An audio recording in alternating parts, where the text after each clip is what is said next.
Welcome back to the next episode of the Catalyzing Podcast, and I have got the Chief Queen Bee herself, founder of Clairant Services, Desiree Halleck. Desiree, it's so great to have you on the show today. I met Desiree recently. She lives here locally in what we call Central New Jersey. Do you buy into the Central New Jersey moniker? Or? Yeah, I never know where I'm from. I'm like, I don't know if I'm north. I guess I'm in the middle somewhere. Well, we'll talk about Canada, so like, you've been all over the place, but I've recently been able to engage and connect with her and just absolutely love her approach to helping businesses frame their messaging, get the word out for what they do, and be unified in that. And I think it's so important across healthcare, wellness, fitness, sports organizations. We don't always think about the marketing aspect of it. When you're thinking about patient care, when you think about fitness services, or you're thinking about sports or athletics, you always kind of think about that end product, but organizations have to make money and they have to have their team members bought into that brand image and whatnot. So that's why I wanted to bring you in for those listening, just to talk about that stuff. And we're going to talk about a few cool things today. But before we get into anything, just a little bit of introduction. You've got a great background and a great story. What led to drive your passion to launch Clairant? What different aspects of your career has really been the catalyst for you to do what you're doing now? Great question. Thank you for having me first, Ryan. It's a pleasure meeting you at the chamber and now being on your podcast, and hopefully you'll be on ours one day. So that's right. So my background is very interesting, not planned, and just a winding road, if you will. So I started my college career in marketing, actually. I don't even know if you knew that. But I took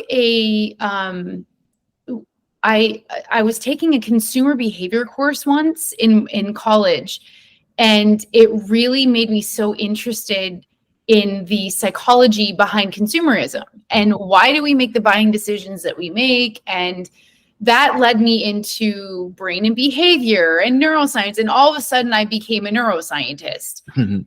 So it really shifted me. I was doing business development and marketing as a job to put myself through college. So I always had that marketing, itch. I always wanted to do something to do with advertising or marketing. But with college and persuading me into science, I was super sold on neuroscience, and it's such a brand new science. When you look at physics and chemistry and biology, they're old sciences where so much has already been discovered. With the brain, there's so much that has not been discovered, and that's what I really loved about it, the unknown, and I could be at that forefront of science.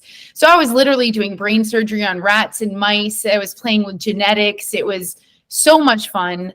I did that for 6 years. I got published 6 times in different scientific journals. And finally, my husband at the time got a job at Rutgers in New Jersey. And that's what brought us from Vancouver in Canada all the way to Minnesota first and then New Jersey. So we then had our children. And I was at a crossroads when I was going back to work, and I thought, well, let's just, apply for some science jobs. And in New Jersey, we're a dime a dozen here, right? Like there's lots of pharma in New Jersey, and everybody and their dog has a PhD and they're all doing science, right? They're all working for some company out here. So I got an opportunity to get back into marketing where I was using my science background, but they wanted someone also to have that business development experience. And so it kind of led me into this hybrid job where I could use both the marketing, which was my interest in the beginning, as well as the science background. I'm extremely data driven, and I run my company now with a data-driven mentality where I'm not pulling ideas from the sky. I'm doing it based on history and based on data. So anyway, I kind of moved my way up the ladder, the corporate ladder in marketing in the oil and gas industry. Then finally I ended up as vice president of marketing in the IT industry. And I just realized that I wanted to control my own destiny. I was really tossed around because of brands shutting down or bosses dying, or there was so much going on that was a part of my, like, aside from my, or let's say away from, beyond my control, let's say. And I wanted to control my own destiny. So I thought maybe I should start my own agency because I could do it better than my bosses were doing it. I took all the good and the bad and the ugly. And I just thought, I'll take all this positive impact that all these people, these amazing mentors have been putting in my life, and leaving the bad and kind of putting it all together and doing my own thing. So that's sort of what led me to the passion I have now for helping. At first, it was small businesses that I was helping. I've now moved into the wealth management arena where we're helping financial planners and anybody in the really financial services industry with digital marketing. Our latest service is the Webinar Bee, where if you need to present a webinar, instead of you having all the headaches and everything associated with, lots of time with the logistics and the promotions, we take care of everything. All you do is show up. So that's kind of our latest service. But other than that, we do anything content marketing related. Website, we build websites, redesign them for you. We do email marketing, social media, and we edit videos. So that's kind of how I got to where we are now. Fantastic. And it came full circle, with where it all started from the marketing perspective. And I absolutely love how, you and I both realize that marketing and branding is a mix of art and science. It's a mix of human responses and emotions and feelings, but also, as you mentioned, it's data driven. It's what has worked and what hasn't. So I truly appreciate that. And that's why I wanted to have a conversation with you about leveraging a collaborative work team approach to enhance marketing and PR. It's not always just the responsibility of one person or just the marketing or the PR person. It really takes a village to be consistent with that brand. How does having a unified, consistent messaging based on company vision, mission, and values, how does that allow for more effective branding and marketing delivery? That's a great question. I feel like every business was born because somebody had a passion to do it. Mm-hmm. And usually their vision and mission statement was built based on that passion. And so when humans like to do business with people, they don't like to do business with businesses. We like to do business with other people.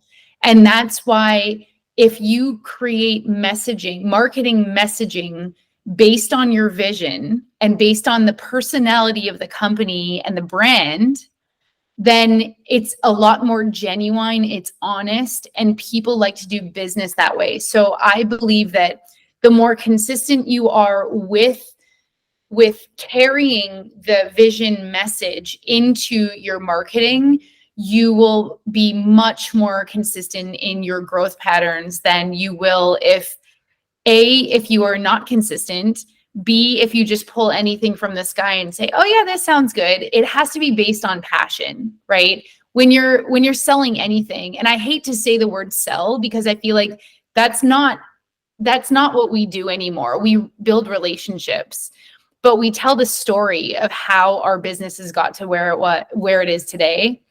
And when you're using those stories to push your products or services, that's when you will get, the sparks will fly, people will remember you, and they will appreciate the honesty in your messaging. And that comes through your vision and your mission statement.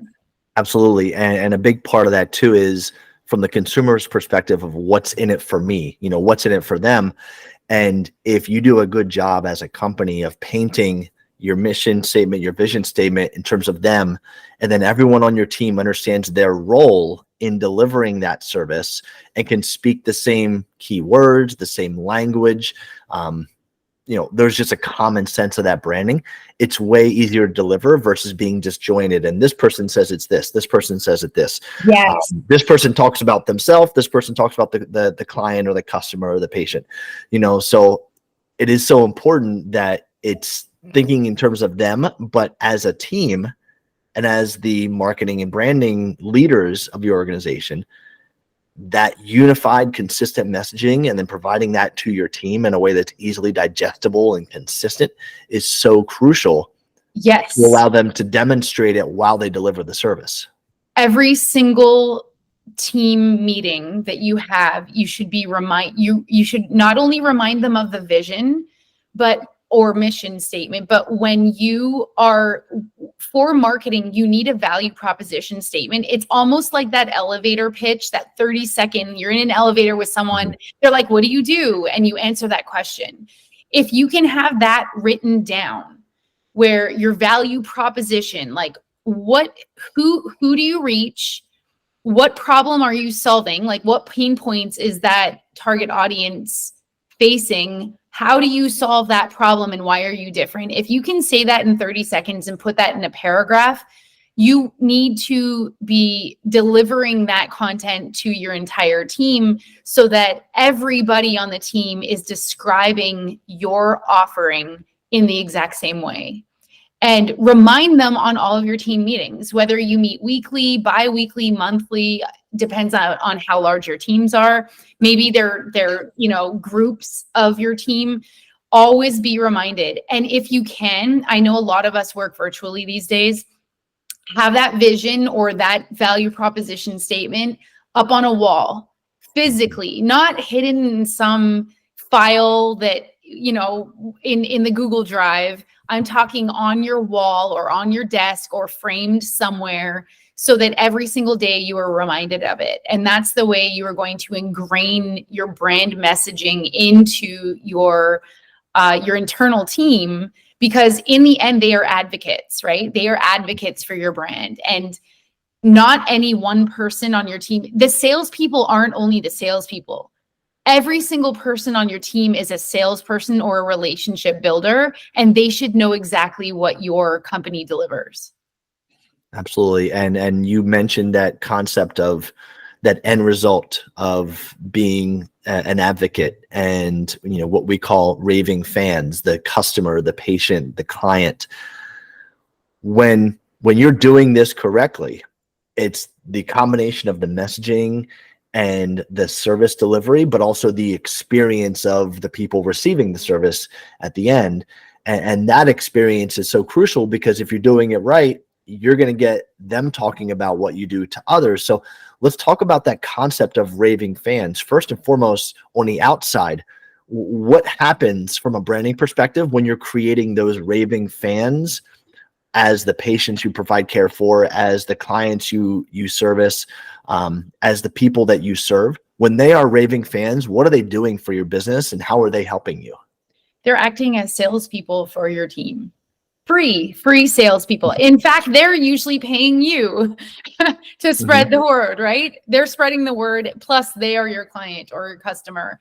It is huge, especially in this day and age. I feel like customer service in general and that customer journey, a lot of our stuff is online these days, so you don't even talk with a human, but people still appreciate a good customer experience. And so I think, when this, if you can just spend time making sure that process is buttoned up, you are going to absolutely create those raving fans, and they talk to family members, they talk to colleagues, they talk to friends about their experiences. Whenever you have and here's another thing, a bad experience is so much worse than just having a mediocre experience, because people tend to leave reviews about negative reviews, right? They're always telling people how bad an experience it was. But if you have a good experience, you don't necessarily write that down and show public and go on social media or go on Google, right?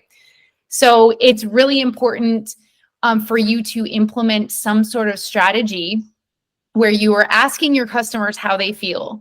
And not only asking them to get that 5-star review rating, but also the 3 stars and the 4-star. How can we improve? Tell us what we can do better, because guess what? You're never in their shoes, because you have so much more knowledge about your brand that you're masked by all of the knowledge you have. So you feel like everyone thinks like you do. It's not true, right? They're experiencing your product or service so much differently than you expect them to. So you really have to ask them, and it's really the only way to do it. The old-fashioned way. How do you feel about our product or service? And so I think that don't take that lightly. That should be absolutely part of your marketing strategy.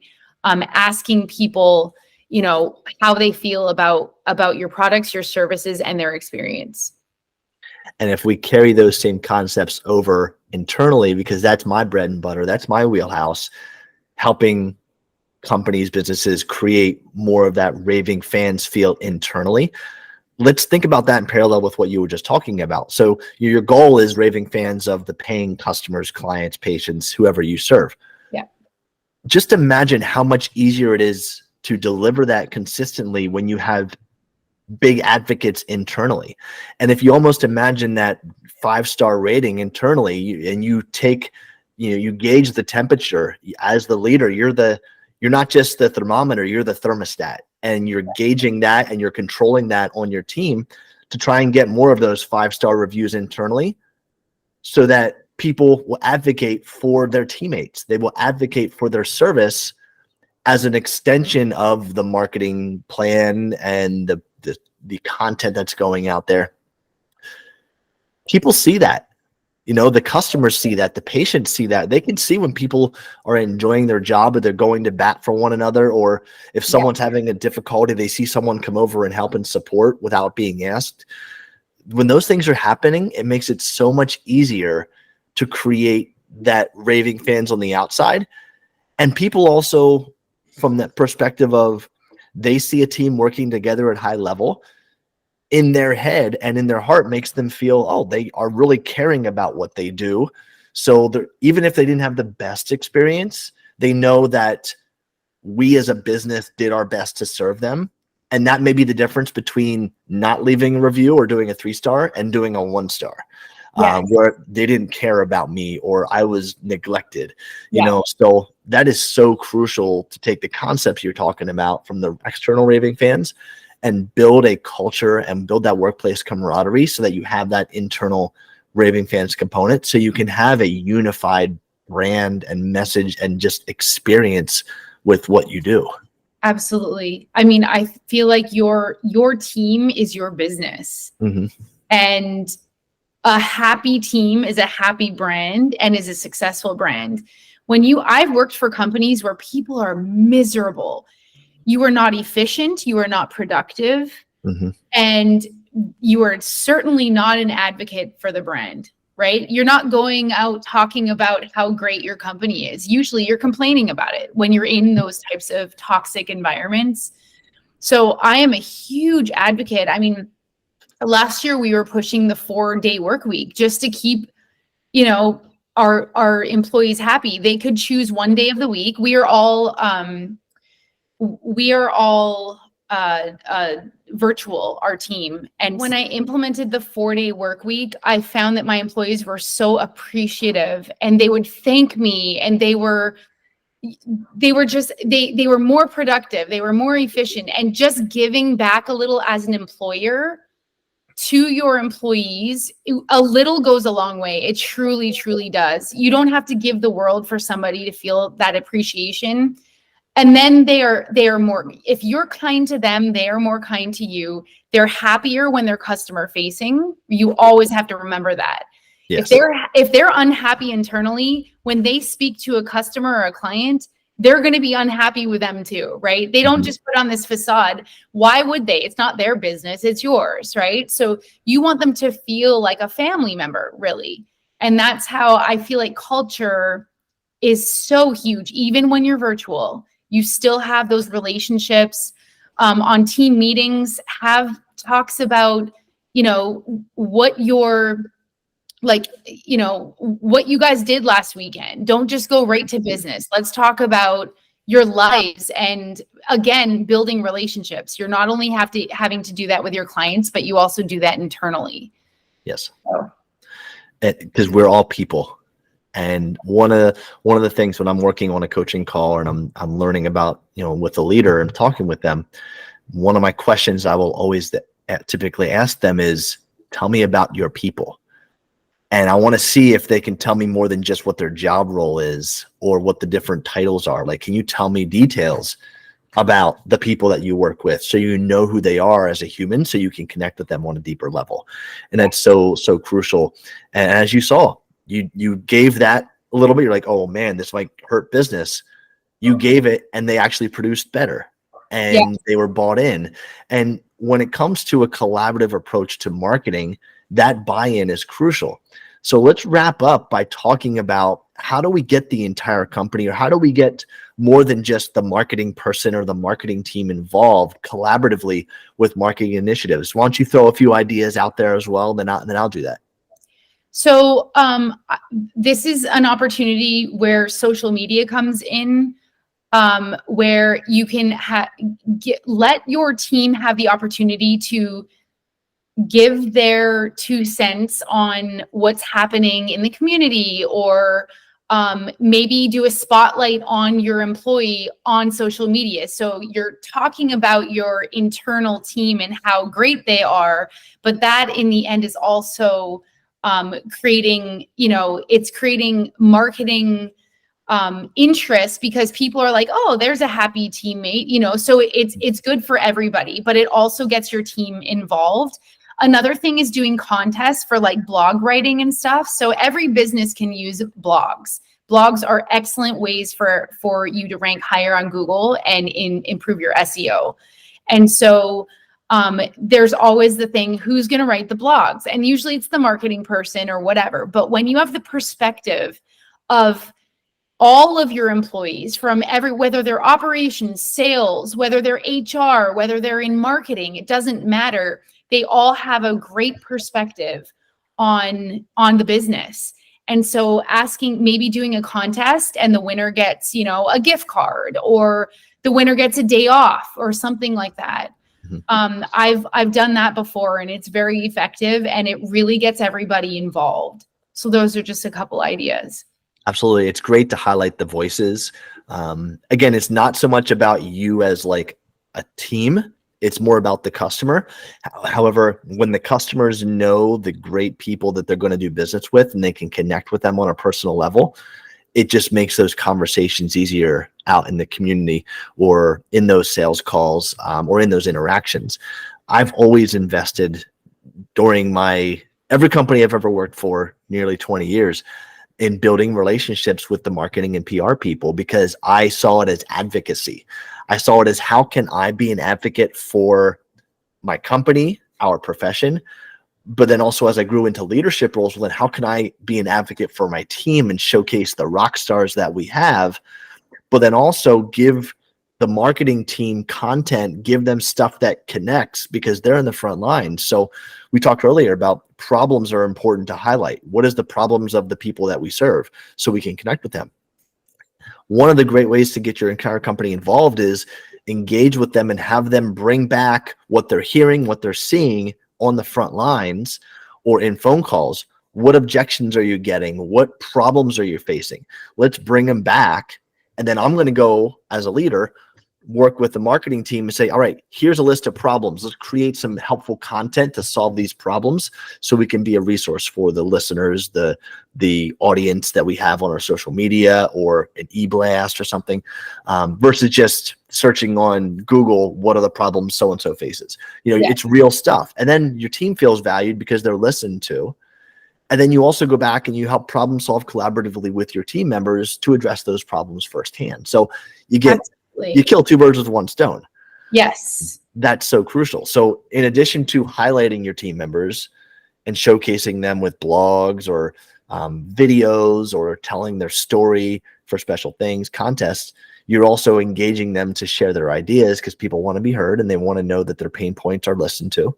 Yep. And getting them involved that way And then when you actually, if you're a team member and you're the one that gave that idea, and then you see that post go out on LinkedIn or Facebook, hey, that's the one I brought up. You're more likely to share it. You're more likely to engage with it, and you feel pride in that.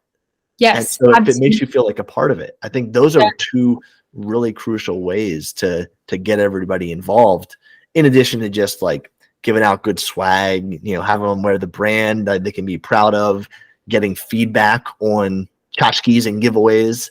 Yeah. What do you think that people would like versus I'm just going to find something that looks cool? Yes. Having them and feeling like they have a say is really, really the bottom line, kind of what I'm getting to.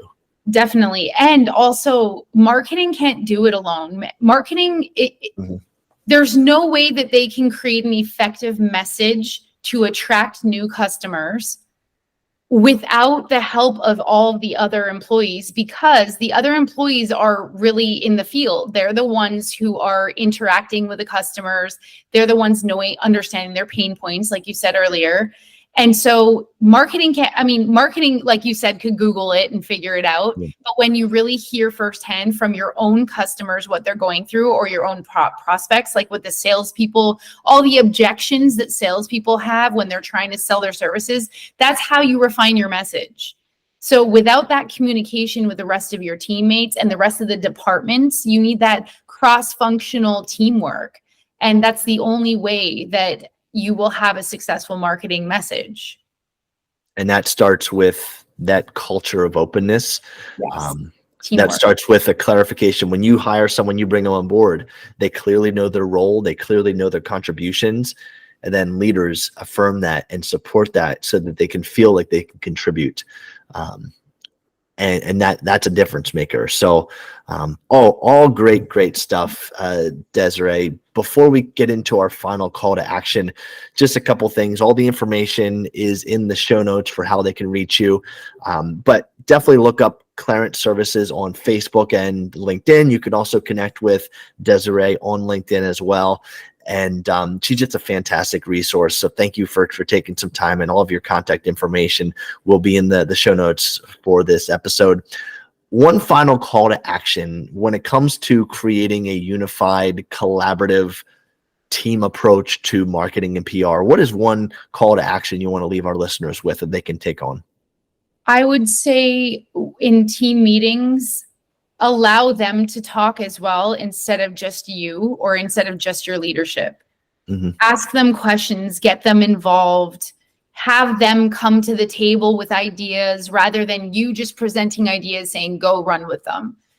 Treat them like you're equal, and then they will be better advocates for your brand, because like you said, they will feel like they have a piece of the pie, and like that they're part of a family. And really at work, that's your second family, right? And so the more you feel involved, the more you're going to give back. And I think that's what you should do. Just get in team meetings, get your employees to be more active and involved. And I need to do the same with mine. That's right. You heard it here from the Chief Queen Bee herself, Desiree Halleck. It's so great to have you on here. I'm excited for our future collaborations. I know there's going to be some good things that we're going to work on together, and your insights have been super helpful. So thank you for taking some time to be on the Catalyzing podcast. Thank you, Ryan. I appreciate it. All right. Have a great day. You too.